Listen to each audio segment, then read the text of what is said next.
Willkommen im Kanal von EMTB News. Heute gibt es ein neues Video hier. Ich bin der Thomas, das ist der Rico und heute geht es um DJI-Bikes oder eben Bikes, die vielleicht mit DJI-Motor kommen könnten. Okay, bleibt dran.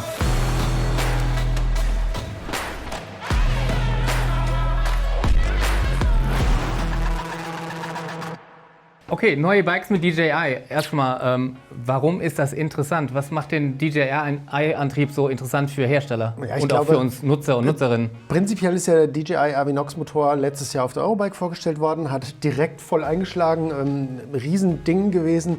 Ich mal ganz kurz die Eckdaten. Der Motor ist 2,5 Kilo leicht, damit ist er leichter als andere Full-Power-Motoren, hat ein maximales Drehmoment von bis zu 120 Newtonmeter. Bis zu 1000 Watt Spitzenleistung, das ist halt schon aktuell absolut Benchmark.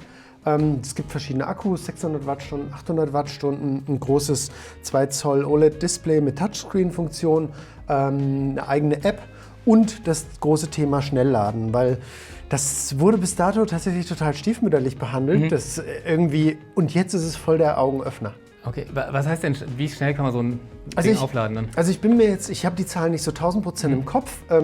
Auf jeden Fall gibt es ein DJI-Ladegerät mit 12A und 504 Watt. Das bedeutet, man lädt in einer Stunde 500 Watt in den Akku wieder rein, oder? Okay, also sowas. Ja, genau. Hätte ich gesagt. Also laut deren Zahlen schafft man in 1,5 Stunden 0 bis 80%. Ja. Von einem 800er Akku, was halt super schnell ist. Das Thema Schnellladen, nur ganz kurz als Beispiel. Ich war Anfang des Jahres im Finale und wir haben uns gesagt, wir fahren frühs eine Tour ohne Shuttle, müssen dann um 14 Uhr beim Shuttle sein, damit wir noch einen Single-Uplift machen können, um oben auf dem Kamm eine große Tour zu fahren. So, das bedeutet, wir müssen um Uhrzeit X wieder am Hotel sein, damit die Akkus auf mindestens so und so viel Prozent kommen. Okay. Das kann aber weder Bosch noch Brose noch Shimano. Die laden halt alle recht langsam. 4A-Ladegeräte, 2A-Ladegeräte und dann standen wir wirklich da, wir waren um 14 Uhr am Lift, hatten aber nur so wenig Akku, dass wir die Tour wirklich abkürzen mussten. Okay. Und Schnellladen, ganz ehrlich, das wird das nächste große Ding. Okay. Gut, zum nächsten großen Ding. Kommen wir zu den Bikes. Bisher gibt es ja von DJI selbst nur das M-Flow-Bike, aber es gibt Gerüchte oder Ideen, welche Bikes noch kommen können. Was steht denn da noch auf dem Plan? Ja, Gerüchte und Ideen, Tom, du sagst das ganz richtig. Also man hat gesehen, dass Uno aus Spanien damit hantiert. Also es gibt auf YouTube, nicht auf YouTube, auf Instagram gibt es eine kurze Story, wo man sieht, da fährt ein Uno mit rechts und links der Remote-Einheit von DJI. Aber Wissen tut man nichts. Übrigens, alles, was wir hier sagen zu neuen Bikes, ist kein Wissen, sondern nur Ideen. Was könnte kommen? Wir schauen einfach mal in die Kristallkugel. Genau. Oder auf Social Media teilweise auch. Ja, genau. Da ist eben Uno genau das Ding. Auf Social Media gab es ein Video dazu, war auch ziemlich schnell klar, okay, also Uno kommt mit DJI, wir wissen nicht wann. Aber wird passieren. Okay, Uno Nummer 1. Nummer 1. Okay, was denkst du, was noch kommt? Ich könnte mir vorstellen, auch da gibt es schon Gerüchte. Das Thema, die Marke heißt Forbidden. Forbidden ist eine aktuell noch überschaubare Marke, kommt komplett aus der normalen Mountainbike-Welt, haben bis dato gar kein E-Bike. Sind aus Kanada, ist eine High-End Mountainbike-Marke, die haben verschiedene Bikes und das Key-Visual oder Key-Feature von deren Bikes ist High Pivot. Also die gehen immer mit High Pivot Suspension ins Rennen und dafür sind sie auch bekannt. Und jetzt kommt halt vielleicht, höchstwahrscheinlich, ein E-Mountainbike von Forbidden mit DJI-Motor. Super spannend, weil eins muss man ganz klar sagen, alle Marken, die mit DJI kommen könnten, können Fahrrad. Das war ja bei M-Flow eben nicht der Fall. M-Flow ist ein super geiles Bike, aber hat eben auch seine Schwächen. Und hier kommen dann Räder, die ein tolles Motorsystem mit einem richtig geilen Bike verbinden. Das wird super, super spannend.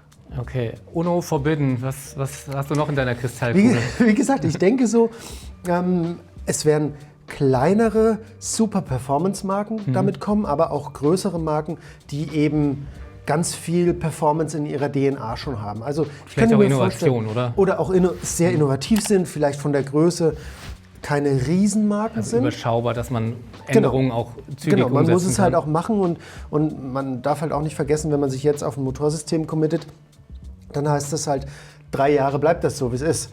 weil der Rahmen wird gemacht, die Formen werden gemacht, die müssen so und so lang auch funktionieren. Das dauert dann so lange, bis man quasi, bis sich das amortisiert bezahlt hat ja, und dann genau. kann man das nächste. So ungefähr 3-4 Jahre, je nachdem, wie viel man macht. Also, wir hatten Uno, wir hatten Forbidden. Ich könnte mir vorstellen, dass eine Marke wie Commensal damit kommt, aus Andorra. Wir kennen sie alle aus Downhill Weltcup oder vom Meta Power. Das ist ein E-Bike, was die haben. Die haben es mit Bosch CX, mit Bosch SX. Sind bekannt für Innovationsfreude, hätte ich gesagt. Sind alles selber Biker und haben halt Bock auf neue Sachen. Könnte ich mir vorstellen, ohne dass man je was davon gesehen hat. Wäre die Nummer 3 vielleicht. Dann könnte ich mir vorstellen, alter Bekannter Rotwild. Wie kommst du drauf? Ich glaube, Rotwild, Rotwild ist für mich hoch innovativ. Die haben Bock auf neue Themen. Die haben Lust auf eine junge Käuferschaft. Die gehen vorneweg mit ihren Bikes an sich, wenn man das Rad sieht, was sie als letztes vorgestellt haben, mit der eigenen Rahmenkonstruktion, mit der Schwinge und so weiter. Also könnte ich mir super gut vorstellen. Ich bin auch natürlich immer wieder im Austausch mit ein paar Leuten dort und die fragen mich auch immer wieder, wie hältst du denn von DJI und dies und das? Also Rotwild würde ich es auf jeden Fall unterstellen, könnten mit DJI kommen. Dann eine Marke, die man gar nicht mehr auf dem Schirm hat, Steppenwolf. Gibt sie noch? Steppenwolf gibt es tatsächlich wieder, gegründet 1995. Ich kenne es auch noch von 4Cross-Zeiten tatsächlich. Ich kenne es von Dirt Jump Bikes, ja. Genau. Und die standen vor ein paar Jahren auf der Eurobike mit einem riesigen Portfolio E-Bikes. Das waren alles Open-Mold-Rahmen von einem asiatischen Hersteller. Aber die Marke war da. Und ich könnte mir vorstellen, dass Steppenwolf aufgrund auch der China-Connection einfach mit DJI kommen könnte. Könnte ich mir echt vorstellen. Okay, bin ich sehr gespannt. Ja, wir werden es auf der Eurobike sehen, ob oder ob nicht. Okay. Abwarten. Oder vielleicht ein bisschen später, wir wissen es nicht. Dann könnte ich mir vorstellen, hochinnovativ, hochsportiv, sehr jung, YT aus Forchheim. Okay. Wie komme ich drauf? Ich komme deshalb drauf, das Decoy mit Shimano-Motor ist von 2019. Das bedeutet, 6 Jahre alt. Es ist 6 Jahre alt. Das Rad ist immer noch total state of the art, fährt sich immer noch richtig gut, aber hat eben altes Motorsystem und braucht auf jeden Fall mal einen frischen Anstrich. Da kam dann irgendwann mal der 720er Akku, aber ich kann mir vorstellen, dass das würde wie die Faust aufs Auge passen. Ja? Also ich meine, Markus Flossmann ist jetzt Rallye gefahren, fährt Motorrad wie ein Weltmeister, fährt schnelle Autos, liebt schnelle Autos. Warum nicht DJI in einem E-Bike von YT? Das kann ich mir bestens vorstellen, tatsächlich. Okay. Als nächsten Punkt hast du einen ganz großen Hersteller drauf. Da habe ich echt einen großen Hersteller drauf, und zwar Canyon. Okay. Wie komme ich drauf? Bei Canyon hatten wir jetzt das Akku-Desaster, was sie gelöst haben, aber es war natürlich für die Marke nicht cool. Und das Spectral On, das es eben auch betroffen hat, kommt aktuell mit Shimano-Motor, ist in der aktuellen Fassung von 2022. Ich könnte mir vorstellen, dass vielleicht auch, also wahrscheinlich nicht in diesem Jahr, aber ich könnte mir vorstellen, dass der Nachfolger vom Spectral On vielleicht, oder die neue Version vom Spectral On, dann vielleicht mit DJI kommen könnte. Vielleicht auch mit Shimano, also es ist reines Mutmaßen, aber könnte ich mir einfach denken, so aus dem Bauch raus. Okay. So, gefühlsmäßig. Okay, jetzt haben wir fast alle Marken schon. Sagen wir fast alle Marken. Also wir haben natürlich, es könnten auch so Marken wie Highbike oder Cube, wobei ich denke, das sind Marken, die sind, was das angeht, vielleicht ein bisschen vorsichtiger, einfach aus dem Grund heraus, sie haben ein großes Portfolio, sie haben eine Käuferschaft, die auch happy sein will. Also und das Thema Service ist bei DJI ja noch nicht so wirklich das Riesending. Ich glaube, die sind eher zurückhaltender. Könnte aber auch in den nächsten Jahren kommen.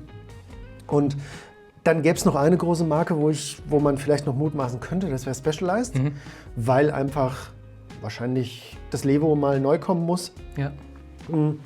Da denke ich mir aber, dass für Specialized der Motor zu spät gekommen ist. Also Specialized entwickelt wahrscheinlich jetzt schon am Levo von übermorgen, kann ich mir vorstellen. Und der Motor wurde letztes Jahr gezeigt auf der Eurobike. Das bedeutet, bei Herstellern waren sie vielleicht im besten Fall ein Jahr vorher. Das wäre für ein Levo, was vielleicht dieses Jahr kommt, einfach zu kurz. Okay. Also das wäre zu spät gewesen. Ja. Und Sie hatten ja bisher auch immer den Ansatz, ist quasi als Specialized Motor. Genau, das ist ja ein rauszugeben. Riesending bei Specialized, dass man dem Ganzen noch was Eigenes drüber stülpt, um was Passendes zu haben, was Eigenes, wo man 3 oder 1.2 oder irgendwas draufschreiben kann. Das könnte ich mir vorstellen, passt da nicht ganz so gut. Okay. Aus dem Bauch raus. Okay, aus dem Bauch raus. Okay, das waren jetzt einige Marken, wo Viele. du denkst, dass es kommen könnte. Was meinst du? Meinst du, fällt dir irgendwas ein? Nee, ich bin da komplett bei dir. Ich bin nicht so tief drin und habe auch nicht so die ständigen Kontakte, deswegen bin ich da bei dir. Aber vielleicht hat ja einer von unseren Zuschauern, vielleicht hast du ja eine Idee. Schreib am besten mal drunter, was du dir vorstellen könntest oder was dein Wunsch wäre. Welche Marke sollte unbedingt mit dem neuen Motor auf den Markt kommen? Das ist cool. Wünschen. Wünschen, ja, wünsch dir was. Ja. Wünsch dir was. Damit. Das ist Haus raus. Ja, Haus raus, unbedingt. Da bin ich sehr gespannt. Okay, das sind die neuen Bikes. Was denken wir denn, wer könnte auf der einen Seite was dagegen haben oder welche anderen Sachen könnten denn neben den DJI-Sachen mit Also du rauskommen? meinst, was wäre neben DJI-Bikes denkbar? Ja. Ich könnte mir vorstellen, dass vielleicht Bosch hat ja den CX Gen 5 vorgestellt. Das war im September letzten Jahres. Ich könnte mir vorstellen, dass da vielleicht noch ein Entry-Level-Motor kommt, also was günstigeres, ähnlich wie bei Shimano der EP6, dass man einfach sagt, man hat einen Mittelmotor, man hat die Akkulösungen, man hat die Displaylösungen, die man hat, aber man hat eben vielleicht einen Motor, der vielleicht schwerer ist, ein bisschen weniger Leistung hat, vielleicht nicht ganz so hochwertig verarbeitet ist. Günstiger ist dann. Einfach günstiger ist, dass man halt E-Mountainbikes vielleicht nochmal vom Preis her günstiger anbieten kann. Das wäre vielleicht so eine Sache, was ich mir vorstellen könnte. Ich könnte mir Wie auch würden wir den vorstellen, nennen? Na, BX oder AX würde kaum heißen, aber Oder es wäre CW oder CY? wäre eine Idee. Ja, wir sind gespannt. Oder LX vielleicht. Okay, Also- wir sind gespannt, was der Herr Bosch sich ausdenkt. Das könnte spannend sein. Bosch würde ich noch mal kurz bleiben. Ich könnte mir auch vorstellen, dass Bosch irgendwann mit einem Nabenmotor kommt. Wirklich? Ja, aus dem einfachen Grund, wenn wir jetzt aus unserer E-Mountainbike-Bubble draufschauen, dann ist Nabenmotor für uns eigentlich nicht interessant. Aber wenn wir mal raustreten und einfach mal E-Road, E-Gravel, urbane Bikes, stylische Cityräder, die ganz schlank sind, mal überlegen, dann könnte ich mir vorstellen, würde das schon Sinn machen, wenn Bosch sagt, hey, wir haben das Know-how, wir können das, wir machen einen Nabenmotor, ähnlich wie Mahle zum Beispiel das hat. Könnte ich mir gut vorstellen. Ja.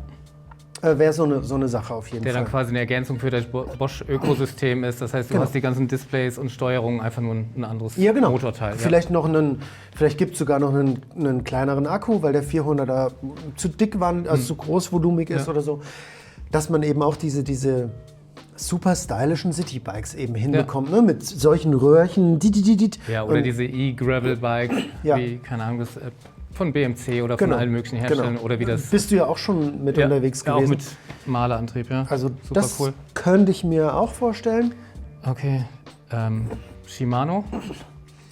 Shimano ist spannend. Shimano ist im Moment ziemlich ruhig. Also ich glaube, jeder da draußen ist sich einig, wir brauchen einen Nachfolger vom EP801, der darüber hinausgeht, nur ein Software-Update zu bringen. Man hört noch nichts. Es wird irgendwann kommen, aber könnte ich mir auch vorstellen, kann 26 werden. Bis dato wissen wir gar nichts dazu, tatsächlich. Okay. Also ungefähr ähnlich wie SRAM. SRAM Powertrain kam auf den Markt. Cooler Motor, cooles System rundherum, coole App, also alles passend. Und dann halt leider mit der Pleite von dieser Industriepleite, hilft mir auf die Sprünge, der Großmarkt, der Benko. Ja. Und dann ist ja leider die Nukeproof dadurch insolvent gewesen. Damit waren einer von den 4 Herstellern dahin, was echt schade ist, weil Powertrain und auch Nukeproof natürlich, geile Marke. Und Powertrain von SRAM ist ein cooles Motorsystem. Kann mir aber vorstellen, dass da natürlich was Neues kommen muss. Einfach, der Motor war nicht ihr eigener.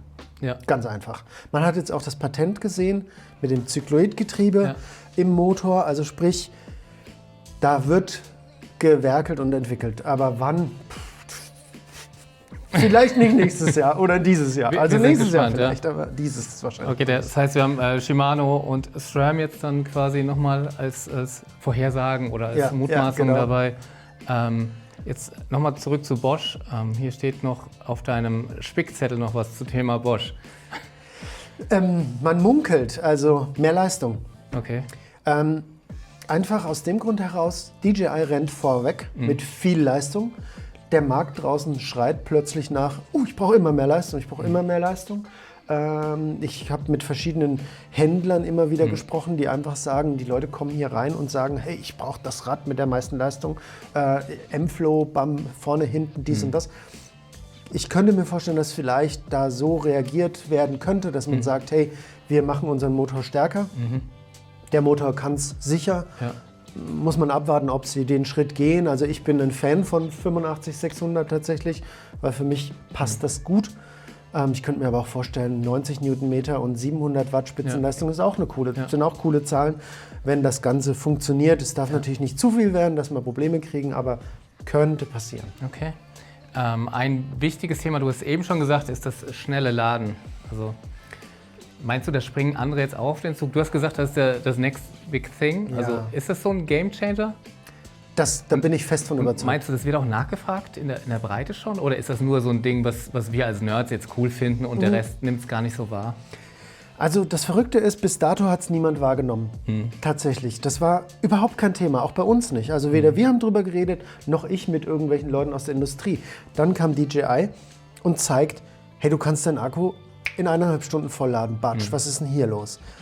In dem Moment sind viele wach geworden. Es wurde auch schon nachgefragt in diversen Kommentaren. Und also für mich wäre das viel wichtiger als mehr Leistung, wenn wir es schaffen würden. Wir haben schnelle Ladegeräte, intelligente Ladegeräte, vielleicht irgendwann auch mal einen gleichen Ladeport. Wäre genial, oder? Das wäre genial. Da brauchst du nur noch einen Anschluss für verschiedene Bikes. Und bitte nicht so frickelig wie bei Bosch. Sondern einfach halt einheitlich, irgendwas wie USB-C. Ja, genau. Einfach wie USB-C, geht nur überall. dass mehr Leistung durchgeht. Aber schnelles Laden wird 100% die nächste große Nummer. Weil das macht halt auch das Thema Reichweitenangst, nimmt es. Du brauchst auch nicht mehr diese riesen 1000 Wattstunden Akkus. Warum schreien die Leute nach 1000 Wattstunden Akkus? Weil sie halt lange fahren wollen. Wenn ich aber jetzt die Möglichkeit habe, einen 800 Wattstunden Akku, ich überlege jetzt, ich fahre jetzt einfach mal 3 Stunden Vollgas-Trail mit einem 800 Wattstunden Akku. 3 Stunden. Nach 3 Stunden bin ich durch. Genau, so. Dann mache ich eine Pause. Ja, stimmt. Von mir aus einer Stunde oder Stunde, 1,5 Stunden. Dann ist das Ding wieder 85% voll. Dann fahre ich wieder 2,5, 3 Stunden. Dann bin ich wieder durch, Rico. Dann bist du wieder tot. Dann hast du aber schon 7 Stunden rum. Dann kannst du nochmal Pause machen. Nein, ich will gehst aufhören dann. nochmal aufs Rad und hast einen Sommertag von 11 Stunden auf dem Fahrrad verbracht. Ja. Also überleg mal, ist verrückt. was da zusammenkommt. Ja. Und da braucht keiner mehr 1000 Wattstunden. Ja. Weil da reichen plötzlich 600. Ja. Damit werden die Full-Power-Bikes wieder leichter. Also ich glaube, das ist wirklich die große Nummer. Okay, Voll. gut. Da bin ich sehr gespannt, Ja. ob das kommen wird. Ja, ja. Und, also das mit den einheitlichen Kabeln wird der Knaller, wenn das irgendwann soweit ist. Also das wird nicht 25, das wird auch nicht 26, aber da bin ich mir sicher, das wird kommen. Und Schnellladen muss so schnell wie möglich kommen. Man munkelt... Wir kennen es ja von den Handys. Ich meine, früher haben die auch ewig lang geladen Genau. und jetzt die ganze Nacht, zack. Ja, jetzt willst du kein Handy mehr haben, was 8 Stunden laden Und muss. mittlerweile weißt du halt, ey, hier, zack, ich leg das drauf, Stunde Ja. später ist das Ding voll. Ja. Das ist einfach, und es wird auch für euch der Gamechanger werden, ganz sicher. 100%. Haben wir noch einen Punkt? Vielleicht könnte man noch einen Punkt aufnehmen und das ist das Thema Autoshift, Freeshift, Coast-Shift etc. Erklär bei mal ganz DJI. kurz, was es ist.